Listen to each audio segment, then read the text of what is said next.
Bom dia a todos.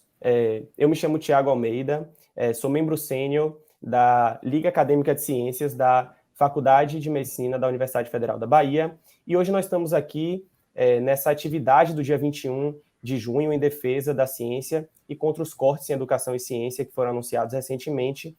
Esse aqui ao meu lado é Davi Galo, é o nosso presidente da LAC. Dê as boas-vindas aí, Davi.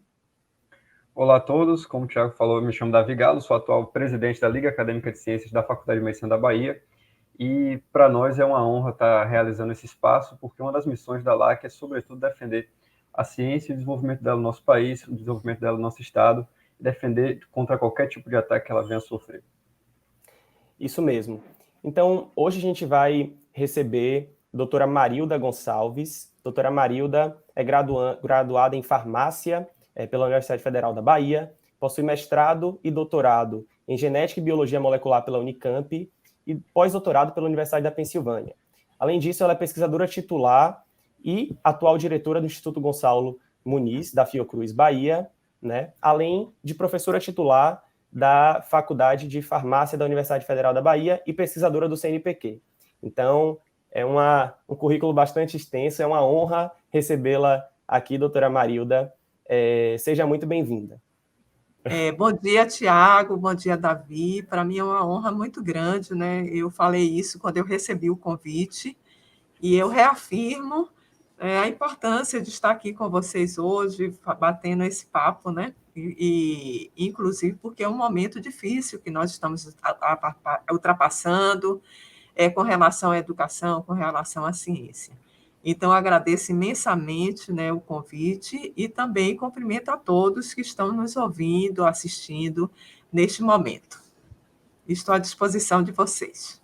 Muito bem, doutora. Então, assim, a gente vai começar com algumas perguntinhas para a senhora e vou contextualizar um pouco, né? A gente está agora em 21/6/2022, né? E foi recentemente anunciado um corte importante, né, de cerca de 2,5 bilhões no FNDTC, que é quem financia o CNPq, a CAPES, né? E isso num contexto já de cortes bastante sistemáticos nos últimos anos que a gente tem, né? Com agravamento nesse último biênio, a gente saiu de um patamar de mais de 5 bilhões para um patamar de em torno de 500 milhões, né? Após contingenciamentos e cortes. No ano de 2022, parecia que no orçamento que ia ter um acréscimo, mas durou pouco. Já tivemos esse corte de novo, né? E eu gostaria de perguntar para a senhora, para ilustrar, porque o nosso público é muito heterogêneo, tem gente que não domina muito esses conceitos de CNPq, CAPES, financiamento. Eu queria que a senhora falasse um pouquinho sobre o que é o CNPq, o que é o CAPES, qual a sua importância no contexto da ciência nacional, né, na universidade pública, nos institutos, né, e falasse um pouquinho da Fiocruz, que foi uma instituição que antecedeu um pouco a criação, na década de 50 e 60, do CNPq e do CAPES. E, para iniciar, queremos fazer esse apanhado. Viu? Então, vamos lá. Primeiro, falar que fazer ciência no Brasil é realmente difícil, né? Porque nós temos esse momento atual que nós estamos vivendo e também existe já uma história, né? Desde 2000, para vocês terem uma ideia, no ano passado nós passamos a receber verbas para pesquisa semelhante a 2012, né? No patamar de 2012. Então, é um crescente que vem ocorrendo na ciência brasileira, e isso tem limitado as nossas possibilidades como pesquisadores, como professores. Então, é um momento realmente muito difícil. E nós temos agências de fomento, né? E essas agências de fomento, elas são importantes para a pesquisa e para a pós-graduação. Então, como você falou, o CNPq, o nosso Conselho Nacional de Pesquisa e Desenvolvimento, né? O CNPq, ele tem uma importância grande, porque ele fomenta bolsas para estudantes, ele fomenta também bolsas para pesquisadores, as bolsas de produtividade, pesquisa, bolsa de desenvolvimento tecnológico, e o CNPq também, ele fomenta projetos de pesquisa, projetos em redes, projetos individuais. Então, ele tem uma importância, é uma agência de fomento nacional, que tem uma importância muito grande para todos os pesquisadores e também para todos os alunos de pós-graduação. O CNPq também tem sofrido um corte muito grande, né, com relação ao fomento de projetos de pesquisa e ao fomento também de bolsas. E a CAPES é um órgão que ele regulamenta também a pós-graduação, né, no Brasil, e tem uma importância grande com relação ao fomento de bolsas. Então, os nossos cursos de pós-graduação, eles recebem bolsas da CAPES, né, para os alunos de mestrado, doutorado, e também pós-doutorado, né? Esse é um assunto também importante, porque as bolsas de pós-doutorado elas estão muito escassas, e os pós-doutorandos eles têm uma importância grande para o desenvolvimento de pesquisas, então existe também essa limitação. E a CAPES, ele também faz avaliação periódica dos nossos cursos de pós-graduação. E isso mantém um nível de excelência dos nossos cursos de pós-graduação, porque nós recebemos uma nota pela CAPES, e essa nota gradua a excelência de cada curso, dos seus professores, da atuação de cada professor na sua área, então, da sua produtividade, na formação de recursos humanos, na produção científica. Então, a CAPES é um órgão que tem uma importância vital para a pós-graduação brasileira. E outro aspecto também, que são agências que o CNPq fomenta também as bolsas de iniciação científica, né, que são alunos de graduação que estão, de determinada maneira, começando a entender o que é fazer ciência. Então, as bolsas de iniciação científica, elas são o básico na formação de um pesquisador. Então, eu gostaria de acrescentar, além do CNPq, da CAPES, nós temos também as FAPES, que são as fundações de apoio à pesquisa. Essas fundações elas estão em cada estado da federação. Nós temos no nosso estado, na Bahia, a FAPESB, que elas também fomentam tanto projetos de pesquisa quanto bolsas de pós-graduação e bolsas de iniciação científica. Então, as FAPES têm um papel que é fundamental para alavancar a pesquisa em cada um dos estados da federação.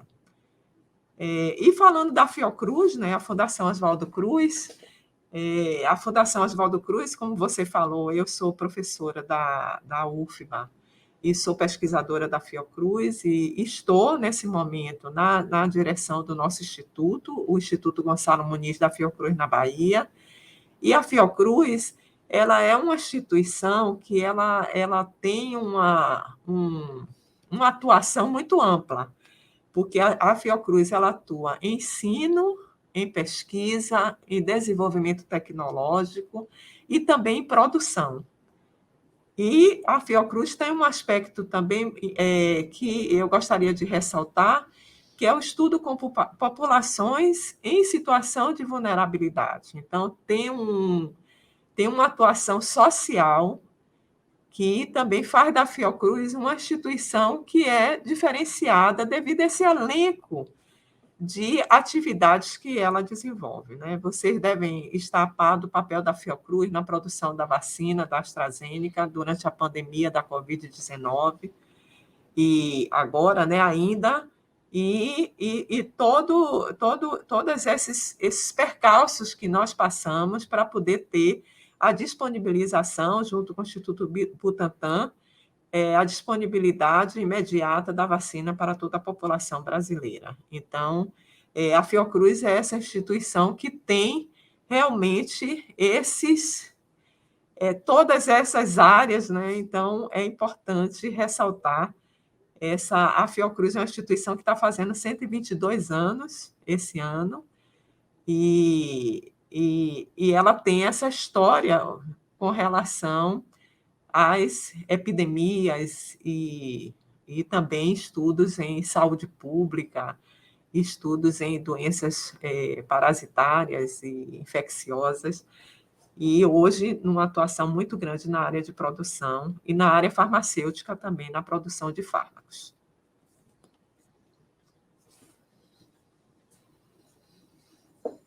Muito bem, muito bem.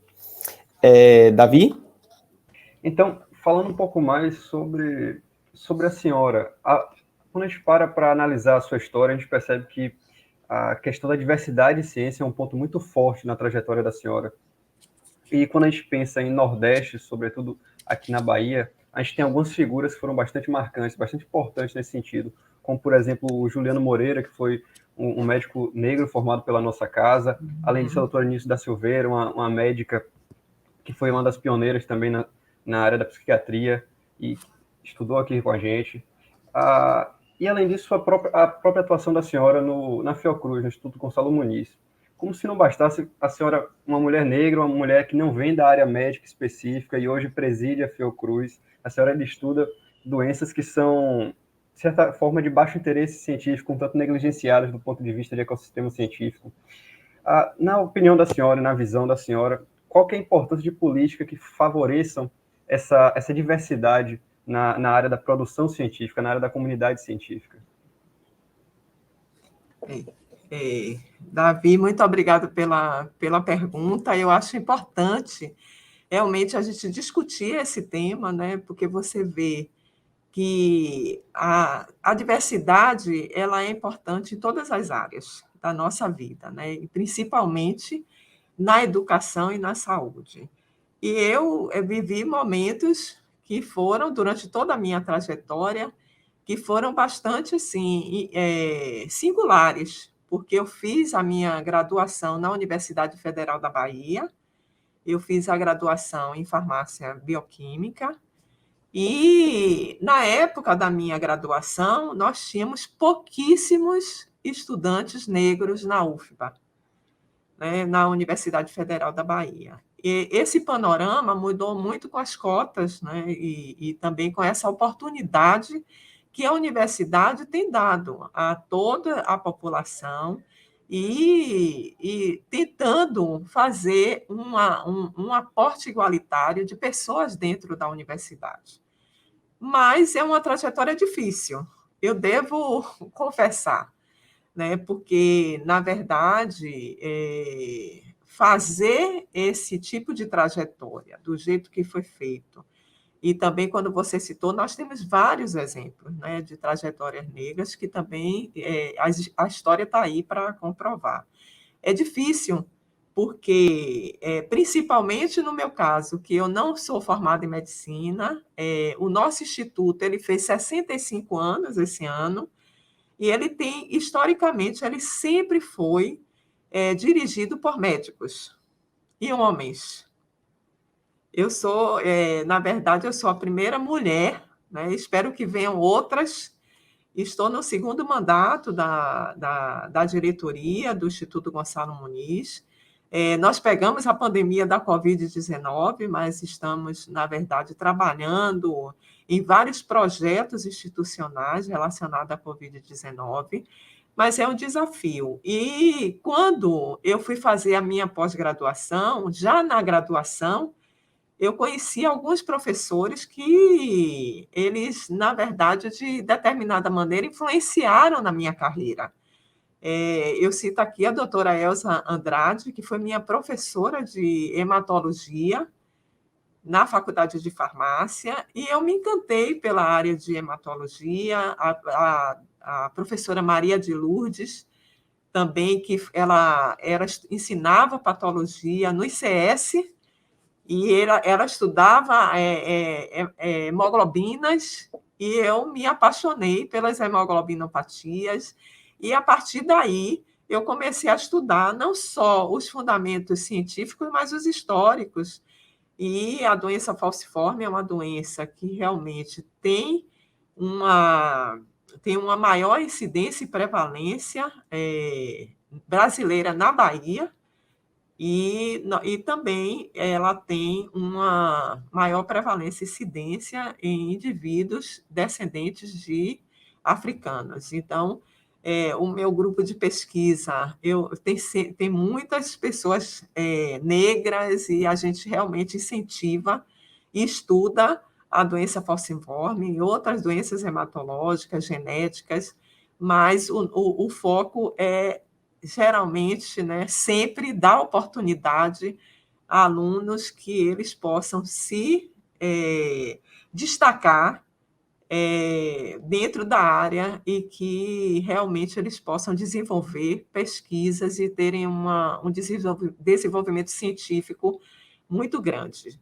Né? Então, assim, eu não faço exclusão, mas eu também incentivo os alunos, né? A gente tem alunos Provoc que estão na escola pública, que estão iniciando, estão na graduação, no ensino médio. Então, nós temos um projeto aqui no Instituto com relação às meninas baianas, incentivando as meninas que estão nos colégios públicos. Então, as nossas pesquisadoras têm dado esse apoio, mostrado que é pesquisa para essas meninas, de forma que elas também venham para o nosso instituto para desenvolverem e verem o que é fazer ciência. Então, fazer essa influência, né? Influenciar essas meninas e esses jovens. Então, infelizmente, no Brasil, e esse é um panorama mundial, nós temos muito poucos professores e estudantes negros. Né? Então, é uma realidade brasileira, é uma realidade mundial.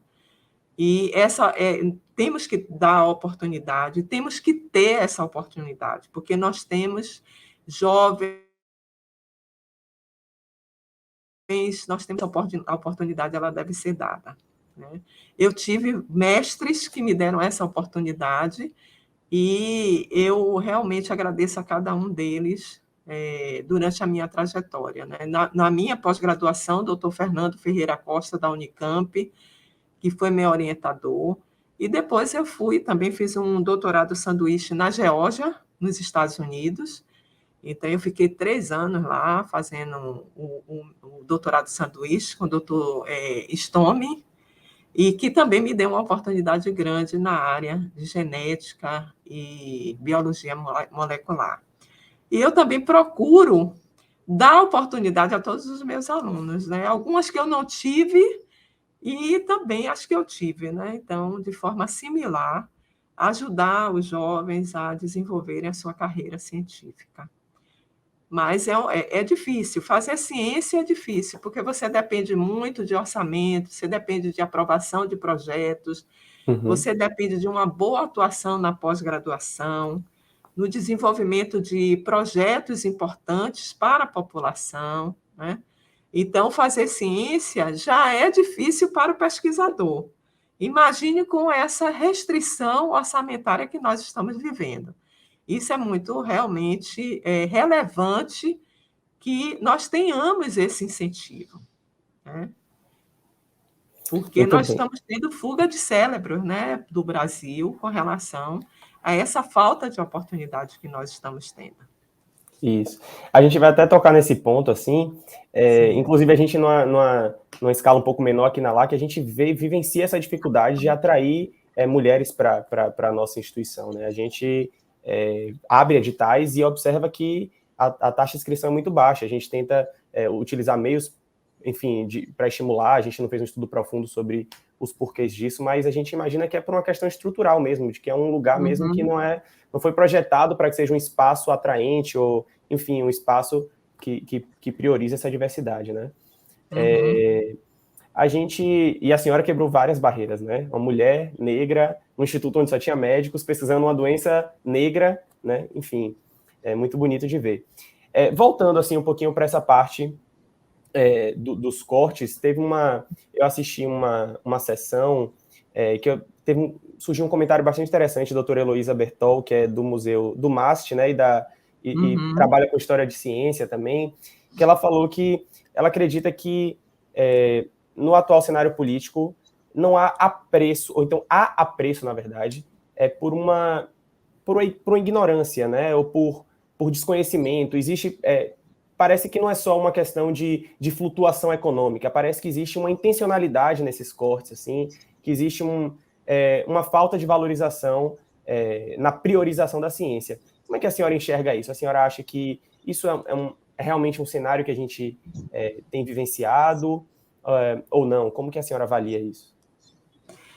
Historicamente sempre existe, né, esses momentos. O Brasil já passou por vários momentos parecidos com o que nós estamos passando, mas a ciência é desenvolvimento, né, e nós precisamos desse investimento em pesquisa. Então, o que vem acontecendo é que, ao meu ver, existe uma falta realmente de priorização da ciência, das artes, né, da cultura, do desenvolvimento tecnológico, mas os países, para se desenvolverem, as sociedades, para se desenvolverem, elas precisam da ciência.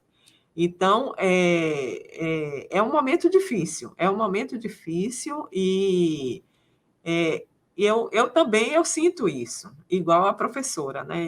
Essa falta de prioridade com relação ao setor da ciência, com relação ao investimento em ciência, com relação ao investimento em educação, porque a população ela precisa de educação, ela precisa de ciência, investimentos em saúde, né? Então, assim, nós estamos num momento em que faltam investimentos em pesquisa, faltam investimentos na educação, faltam investimentos em meio ambiente, em cultura, né? Então, nós temos um momento em que nós estamos perdendo esses valores que eles são fundamentais para o desenvolvimento de uma sociedade salutar, né? Então, assim, e o nosso país, ele de uma determinada maneira, ele tem ficado, ele tem uma deficiência muito grande com relação à autonomia de produção de insumos, de produção de equipamentos, para o fomento das pesquisas, por exemplo. Então, a gente tem essa dependência de importação, e hoje, com o preço que nós temos da moeda do dólar, né? Então, esse preço está ficando também impraticável para você comprar insumos para pesquisa, para poder você comprar equipamentos. Então, é importante também ressaltar que investimentos no complexo industrial da saúde, para que o Brasil ele ganhe essa autonomia na produção de insumos, na produção de equipamentos, é também importante. E é um elo que eu consideraria de grande importância também para a pesquisa, para o desenvolvimento da nossa pesquisa, e também para o desenvolvimento do nosso setor saúde, porque nós precisamos de equipamentos hospitalares. Vocês devem ter acompanhado a falta dos respiradores, né? Nós não temos uma suficiência nacional que nos permita a produção várias instituições, elas se debruçaram para produzir equipamentos que pudessem dar conta naquele momento das nossas necessidades de saúde pública com relação à pandemia da Covid-19 e a necessidade de respiradores. Então, eu falei tudo isso para te dizer que eu concordo com a professora, eu acho que existe uma necessidade que as autoridades elas entendam a importância da educação, da ciência, do meio ambiente, da preservação do meio ambiente, e da cultura, para que a gente realmente forme uma comunidade, uma sociedade saudável e que possa dar bons frutos, né? E que seus filhos deem bons frutos. Eu falo os filhos porque, principalmente, os estudantes como vocês, né?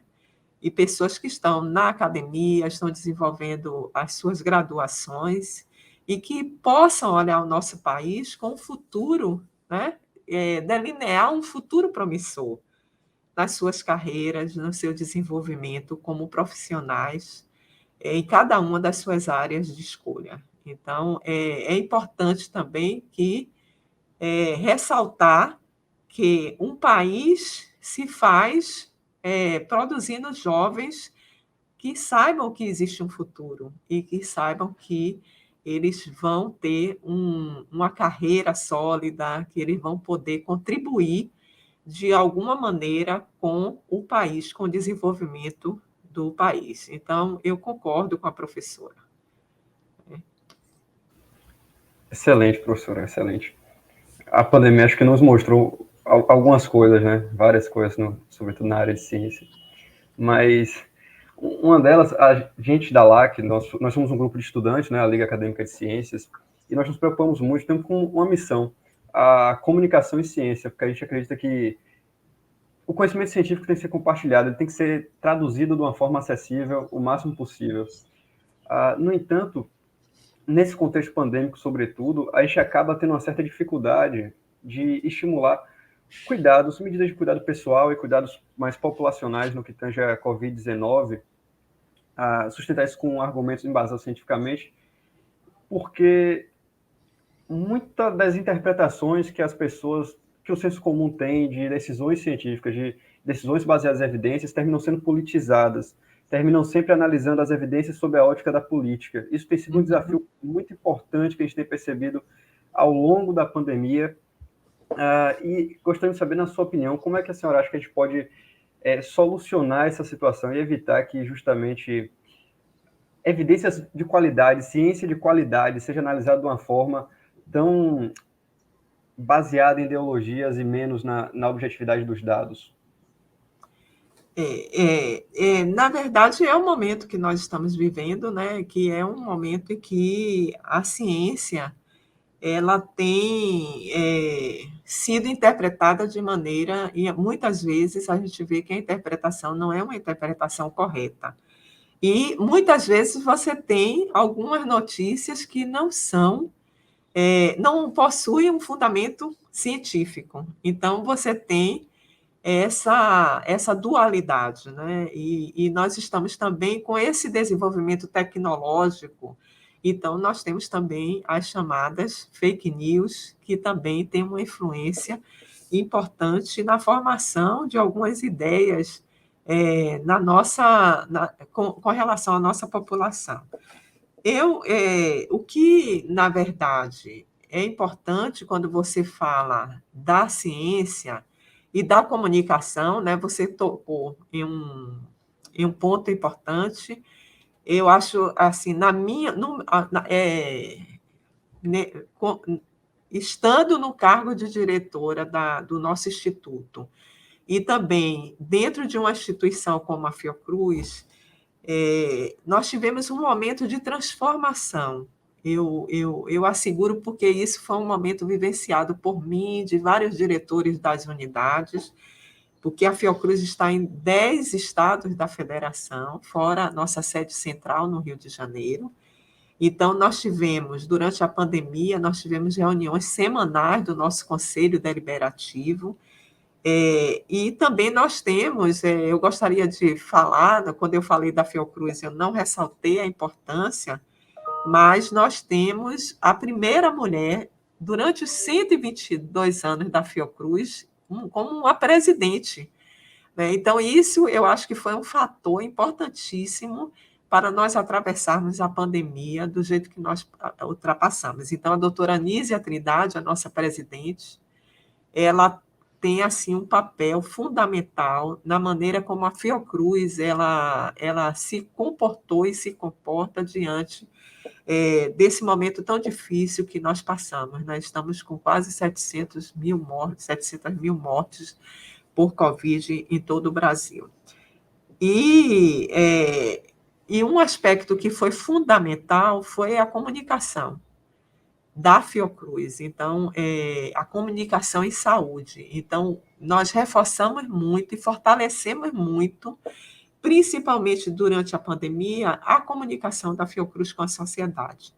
E, como um todo, apesar... Você tem casos que não são tão bons e casos também, né, muito importantes com relação à divulgação em saúde. Então, mesmo assim, eu considero como positivo o contato dos pesquisadores com a sociedade. Eu colocaria como um saldo positivo de tudo que nós vivemos na pandemia, porque hoje as pessoas falam de vacina, as pessoas falam da pandemia, as pessoas falam do sintoma, as pessoas falam de pesquisa, as pessoas entendem a necessidade de se fazer pesquisa, a necessidade, o quanto que a pesquisa salva vidas com os seus resultados, com o que ela traz. Então, eu vejo que, lógico que para tudo você tem saldos negativos, mas eu vejo que essa comunicação, esse estreitamento dos pesquisadores com a sociedade e o entendimento da sociedade com relação ao o que é produzir pesquisa e o quanto que a pesquisa é importante, né? Então, eu acho que tem esse saldo positivo e nós aprendemos a fazer a comunicação. Eu estou aqui com o meu assessor de comunicação junto de mim, viu? Ele está, eu disse, Brota, você tem que ficar aqui junto de mim. Então, para você ver o quanto que nós damos importância a isso. Eu acho que em um momento anterior, talvez eu não tivesse feito isso, mas agora eu sinto a necessidade de estarmos juntos com a comunicação e de fazermos essa comunicação para a sociedade, não só para os nossos pares, né? Porque quem faz pesquisa pensa muito nos nossos pares, mas hoje nós aprendemos que popularizar a pesquisa é um elemento importante para que a gente realmente consiga um apoio da sociedade, para que a gente realmente consiga uma revolução social em apoio ao desenvolvimento tecnológico, científico do nosso país. Essa conscientização de que é importante fazer pesquisa, eu considero um saldo positivo que nós estamos tendo no momento. Muito bom, muito bom. A senhora anteriormente tinha comentado sobre a importância também do papel dos pós-graduandos, dos pós-doutores e doutores, né, no desenvolvimento tecnológico, nessa ciência mais de fronteira, de grandes pesquisas, enfim. E a gente recentemente se deparou com alguns comentários assim de algumas posições, na verdade, do presidente do CNPq, Evaldo Vilela, falando que assim os cortes, talvez os segmentos que fiquem mais vulneráveis a esses cortes são esses segmentos da ciência de fronteira, né, esses pós-doutores, enfim, mais até do que as bolsas mais dos jovens pesquisadores, né, essas ali teriam um pouco mais seguras para serem mantidas, né. E aí a senhora posteriormente comentou um pouco sobre fuga de cérebros, né, que é um tema que sempre nos preocupa bastante, né. A senhora acha que isso é uma ameaça real, a fuga de cérebros do Brasil, assim, e no contexto baiano também, como é que a senhora enxerga enquanto gestora isso? A gente está sob ameaça novamente de uma segunda onda, né? Teve aquela primeira onda lá na década de 60, 70, e aí agora a gente está sobre essa ameaça? Olha, com certeza, viu, Tiago? Com certeza, tanto o Tiago como o Davi, nós estamos vivenciando isso, né? Nós formamos, porque a fuga de cérebros que está ocorrendo, e nós temos percebido isso, porque nós formamos indivíduos na pós-graduação, nós formamos indivíduos que nós temos, na verdade, a vontade de que eles permaneçam. Não, um pesquisador, um professor que forma um aluno, ele sabe que esse aluno nem sempre ele vai ser mantido no grupo, ele vai continuar, mas ele tem que ter oportunidades em outras instituições, né? Em uma outra universidade, em um setor mais produtivo, que ele realmente encontre o caminho dele. Mas, além da formação do pós-graduando, nós precisamos de oportunidades.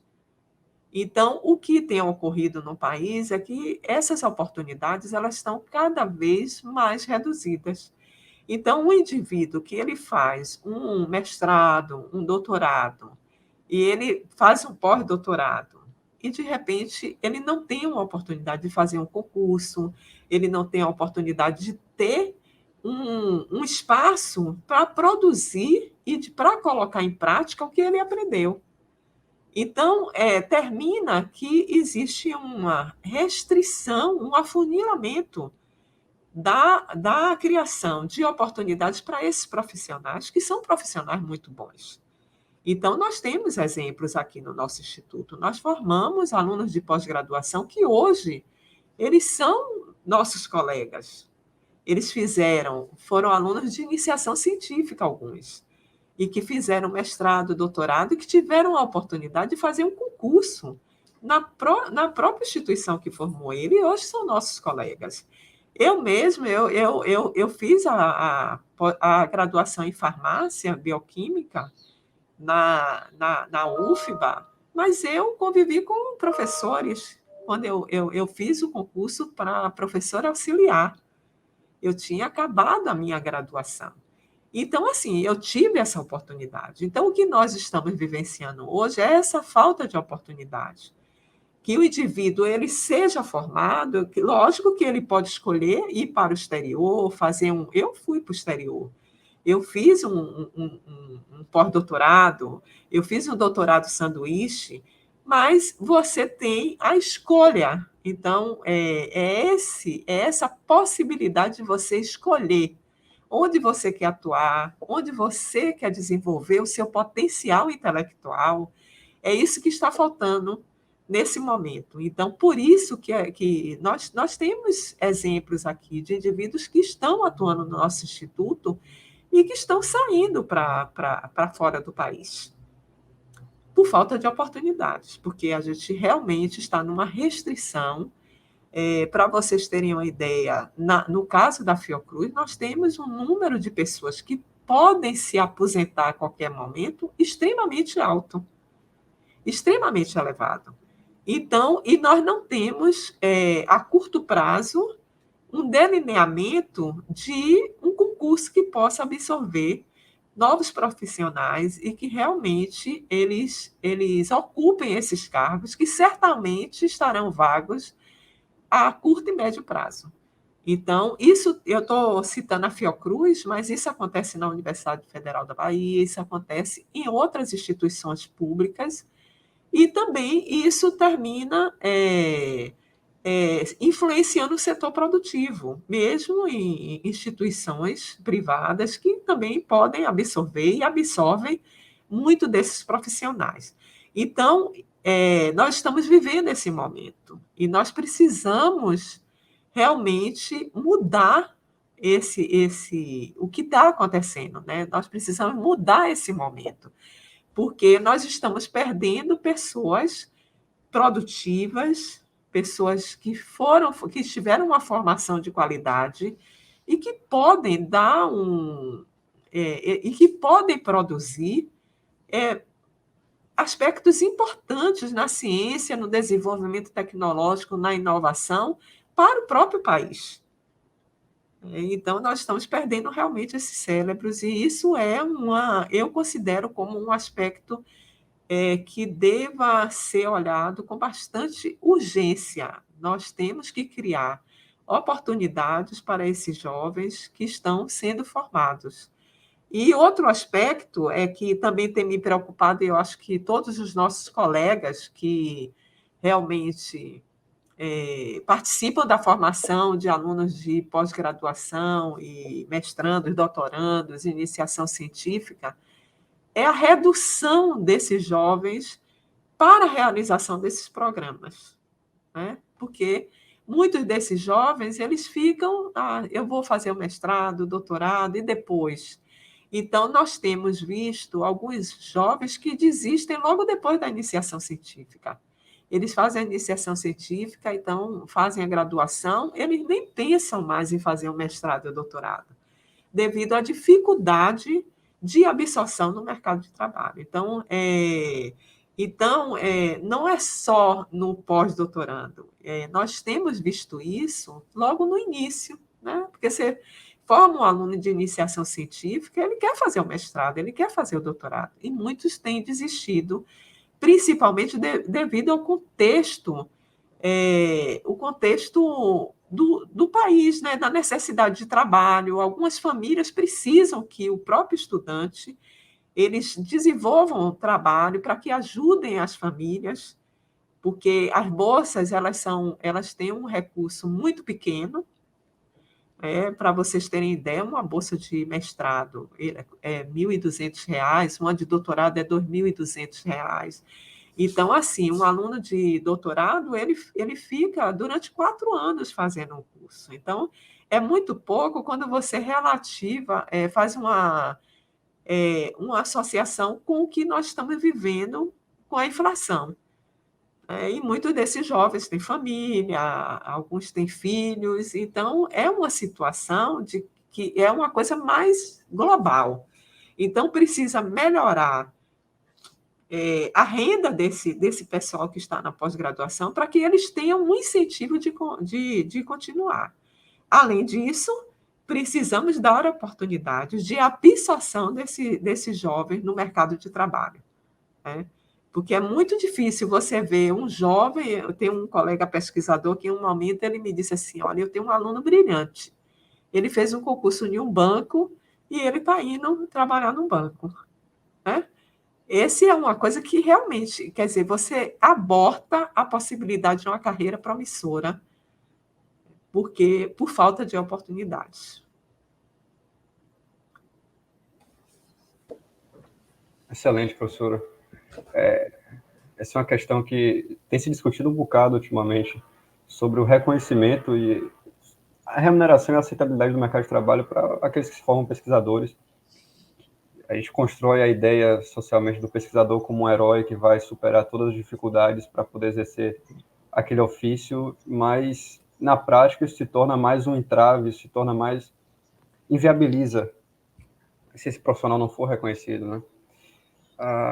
Sobre o contexto da Bahia, nós temos na LAC, na nossa liga, um ligante, o Thiago Cerqueira, que ele é daí da Fiocruz, ele trabalha aí, ele fez um programa de mestrado com vocês, e ele recentemente publicou sobre Covid em revistas muito relevantes, como a Nature, o Lancet, e nesse sentido eu gostaria de saber da senhora, enquanto gestora da Fiocruz atualmente, como é que tem sido a produção da instituição nesse período, quais os principais enfoques vocês têm tomado institucionalmente até em relação a áreas de pesquisa e as perspectivas futuras. Esse horizonte que se desenha, ele, na sua opinião, ele é otimista, ele é mais pessimista, o que a gente tem hoje? E como tem sido o trabalho da senhora nesse período aí na instituição? Como eu falei anteriormente, nós tivemos a pandemia, né? Em pleno final do primeiro mandato, né? Nós tivemos a pandemia e foi um momento difícil. Porque a pandemia, nós nunca tínhamos vivido um momento semelhante, né? Então, primeiro, dentro da instituição, foi a organização de como nós iríamos atuar, né? Porque nós não sabíamos, logo no início, ninguém usava máscara, então, ninguém fazia determinados comportamentos, porque não estavam incluídos na nossa rotina. Então, durante esse período, nós tivemos que nos adequar a esse momento histórico, né? Um momento ímpar que nós vivemos, e nós tivemos a sorte, né? De estarmos num momento em que nós tínhamos na instituição vários pesquisadores jovens que eles foram absorvidos num concurso que nós tivemos previamente à pandemia, né? Então, esses pesquisadores eles estavam otimistas com relação a produzir elementos que nos ajudassem a enfrentar a pandemia. Então, nós temos médicos infectologistas, nós temos biologistas moleculares, nós temos pessoas que trabalham com análise de grandes bases de dados, né? Então, nós temos o SIDAX com Maurício Barreto, que faz parte da nossa instituição. Então, eu considero que a resposta institucional nesse período ela foi muito boa com relação à produtividade que nós tivemos e a resposta que a instituição deu com relação à pandemia. Então, assim, nós produzimos, nós conseguimos ajudar o Estado, ajudar a Prefeitura, nos unimos com a Secretaria de Saúde do município, a Secretaria de Saúde do Estado, participamos da sala de situação com vários pesquisadores, o próprio SIDAX com relação à análise de dados, acompanhamento de dados, e esse trabalho do Tiago, que foi produzido aqui com o pessoal, com o doutor Manuel Barral, né, que ele produziu em revistas de grande impacto, várias produções, e nesse período houve uma produção muito grande, um aumento de produção dos nossos pesquisadores durante esse período da pandemia. Então, aproveitar o momento, eu sempre agradeço, mas agradecer a maneira coesa, né, como os pesquisadores mais sênior, eles se juntaram aos pesquisadores mais novos e houve essa produção acadêmica importante e uma produção também com relação à ajuda na pandemia. Então, foi criada a nossa plataforma de diagnóstico de Covid. Então, nós temos pesquisadores mais jovens, o Ricardo Cury, Bruno Bezerril, Clarissa Gurgel, Camila Indiane. Eu não vou falar, porque são muitos e eu realmente são os que eu estou me lembrando no momento. Mas essa produção do diagnóstico e de nós fazermos também, junto com o Estado, com o município, também o diagnóstico molecular da Covid foi importante, foi uma área que foi feita rapidamente dentro do nosso instituto durante a pandemia. E hoje nós estamos também com a rede genômica. O Ricardo Cury, que é nosso pesquisador, ele tem atuado de forma muito enérgica, né, e competente dentro da rede de genômica, mas o Tiago Graff, que hoje ele está na Fiocruz de Curitiba, mas que também, no momento, ele estava e ele que faz as análises. Então, a Fiocruz também ela se organizou em todas as suas unidades para trabalhar junto com os LACENS, os Laboratórios Centrais dos Estados, no diagnóstico do sequenciamento de última geração, né, para que realmente a gente pudesse identificar as variantes do SARS-CoV-2.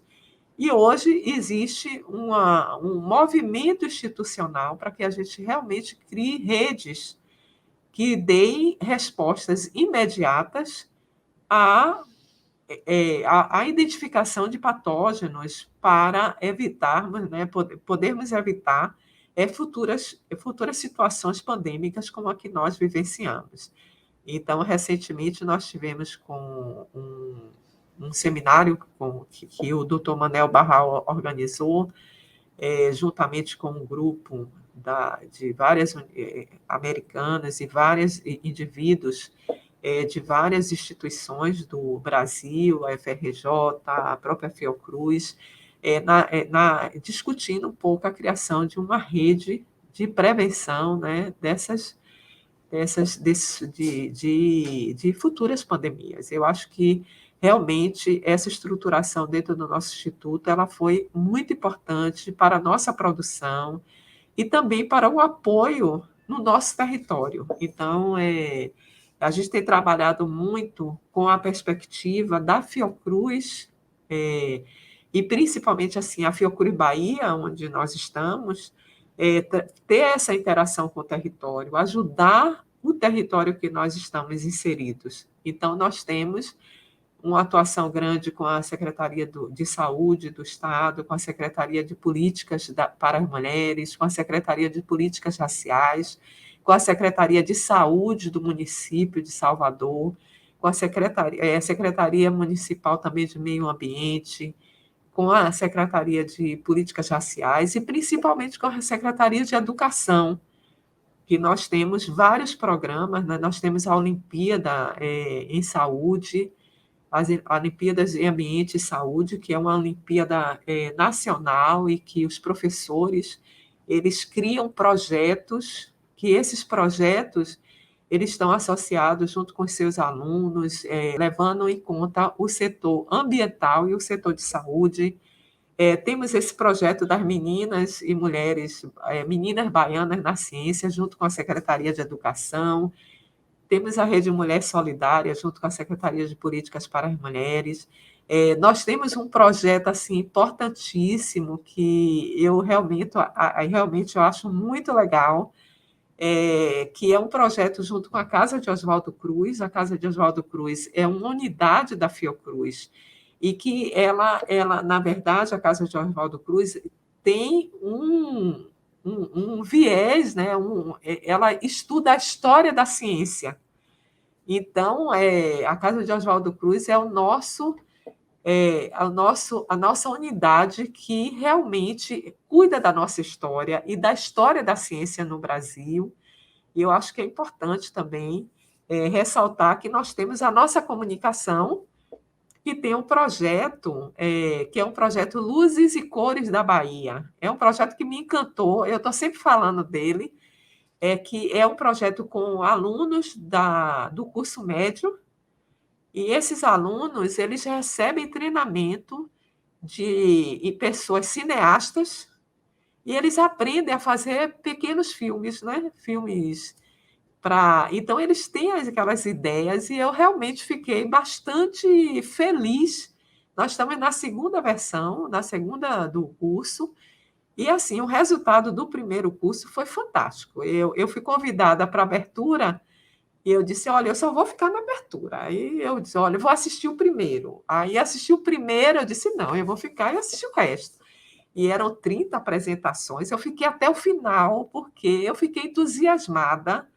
E aí a gente volta um pouco ao nosso tema, né? A questão da oportunidade. Né? Aqueles que eu chamo de crianças, porque são meninos, meninas que estão no curso médio e que as ideias foram fantásticas, fantásticas. Você falar de feminicídio, você falar da questão da violência, a questão da pandemia, a questão da oportunidade, e ver que são mentes brilhantes e que realmente precisam dessa oportunidade para florescerem, né? Então, eu acho que assim a nossa instituição, nós temos essa possibilidade de semear, né? E de florescer assim pessoas, ganhar o mundo, né? Pode ser o mundo, pode ser fazer o que elas quiserem, né? Eu acho que esse é importante. Eu acho que a Fiocruz ela realmente se sobressaiu na pandemia. Eu acho que foi um momento institucional muito importante. Nós tivemos cortes, sim, tivemos corte, mas nós tivemos também uma união de todos os nossos pesquisadores, nós tivemos uma união de todos os nossos estudantes que também participaram de projetos, aprovamos projetos de pesquisa, desenvolvemos vários projetos tecnológicos, inovação, e eu acho que é isso, né? Eu acho que realmente nós não podemos desistir, né? Eu acho que é Oswaldo Cruz que tinha uma máxima que eu sempre falo. Oswaldo Cruz ele falava: não devemos esmorecer para não desmerecer. E eu sempre penso nisso. Eu acho que a gente realmente tem dificuldade, nós temos muita, mas a luta continua, né? Então, é assim, nós temos que lutar para que não tenha corte na educação. Eu acho que assim nós temos na UFBA o nosso reitor, ele é fantástico, né?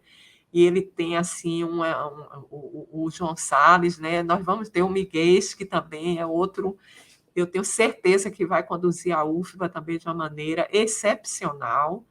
E nós temos todas as outras instituições, temos o Forprop, que são todos os pró-reitores das instituições estaduais e federais da Bahia e também de todo o Brasil. Então, nós estamos nos organizando para enfrentar essa situação. E ninguém está parado, não. Nós vamos vencer cada uma dessas batalhas, porque nós merecemos. O Brasil merece realmente que a gente coloque essas pessoas, que essas pessoas brilhem e tenham sucesso, que é tão importante, né, em cada uma de suas carreiras, em cada uma de suas escolhas.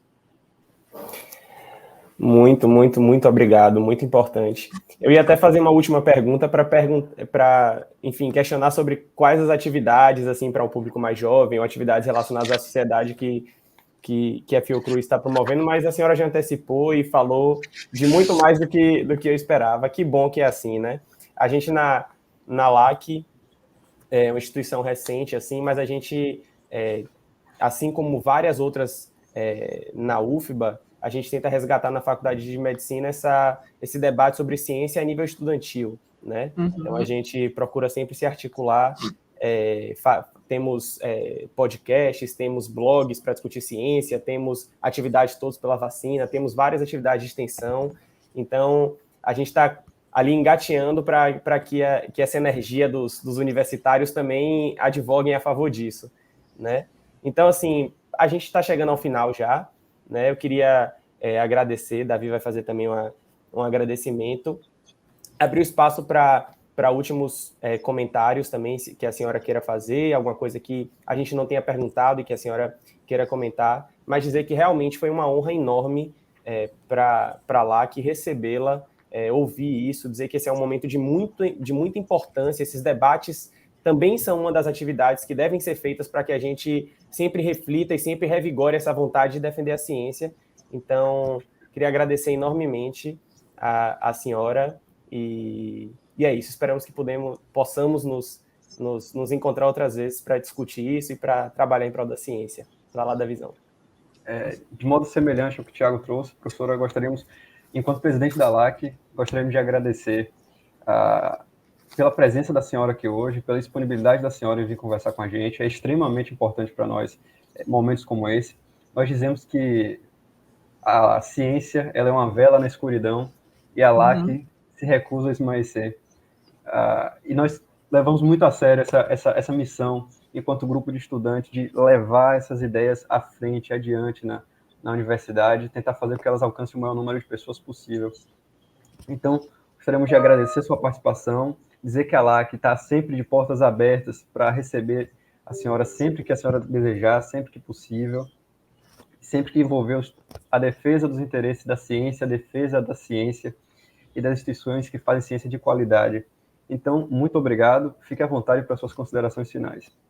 Bom, em primeiro lugar, eu gostaria de agradecer imensamente a vocês, né? Quando o Tiago me escreveu, eu estava de férias, e aí o pessoal reclamou comigo, você está de férias e fica respondendo. Eu recebi o e-mail de Tiago, eu digo, eu vou responder, eu vou fazer, porque é importante que realmente a gente se manifeste e a gente coloque que é um momento difícil, mas é um momento também de esperança, né? Nós não podemos perder a esperança que nós vamos realmente ter dias melhores para a ciência, para a educação, e a luta continua. Estamos todos juntos lutando para obtermos o sucesso que nós realmente merecemos para o nosso país.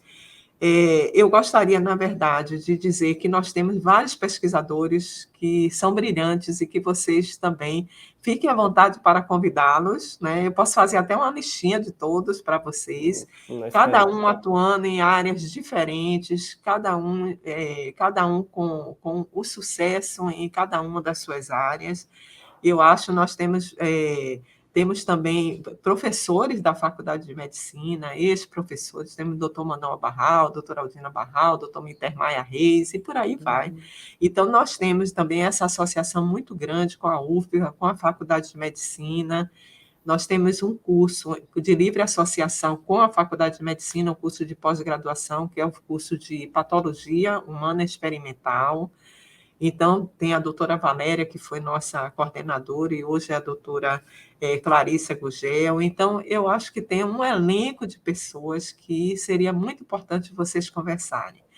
E eu gostaria de terminar dizendo que fiquei assim, extremamente feliz, né? Porque eu acho que esse diálogo com os jovens, ele é extremamente importante. E nós precisamos manter essa esperança e mantermos também, nós precisamos, na verdade, manter essa chama acesa, eu diria. Então, a Fiocruz, eu estou tomando essa iniciativa ousada, né? Mas coloco não só o Instituto Gonçalo Muniz, como a própria Fiocruz à disposição de vocês. Então, é muito importante nós termos indivíduos jovens pensando como vocês e realmente fazendo esse trabalho maravilhoso e magnífico em prol da ciência, da educação. Então, para mim, foi um prazer imenso estar aqui com vocês. Estarei sempre disponível sempre que vocês precisarem, e as portas do Instituto Gonçalo Muniz estão abertas, viu? Vocês podem vir, se quiserem vir aqui pessoalmente, podem vir. Nós estamos aqui todos os dias e podemos conversar também pessoalmente, viu? Então, é muito importante ter esse estreitamento, né, essa interlocução, estreitar essa interlocução com a Liga de Medicina, Acadêmica de Medicina, e com vocês. E vamos tentar fazer algo para poder aumentar o número de mulheres na Liga, com certeza. Viu? Vamos sim, vamos trabalhar nisso. Muito obrigado, doutora. Depois eu posso apresentar a Isadora, a Natália, e Karine, que são as pesquisadoras também. Tem Valéria, que tem trabalhado muito com Valéria Borges, que tem trabalhado muito com a questão da mulher na ciência, né? Então, é importante a gente fazer esse estreitamento e fazer com que mais mulheres na Liga Acadêmica de Medicina da UFBA, né? Elas apareçam mais, porque às vezes elas um pouco, né? Você tem que insistir para que realmente as mulheres se sintam mais livres de também contribuir, né? Mas eu tenho certeza que as contribuições serão muito boas, viu? Então, muito obrigada a vocês dois. Estamos à disposição sempre. A gente que agradece. Então é isso, gente.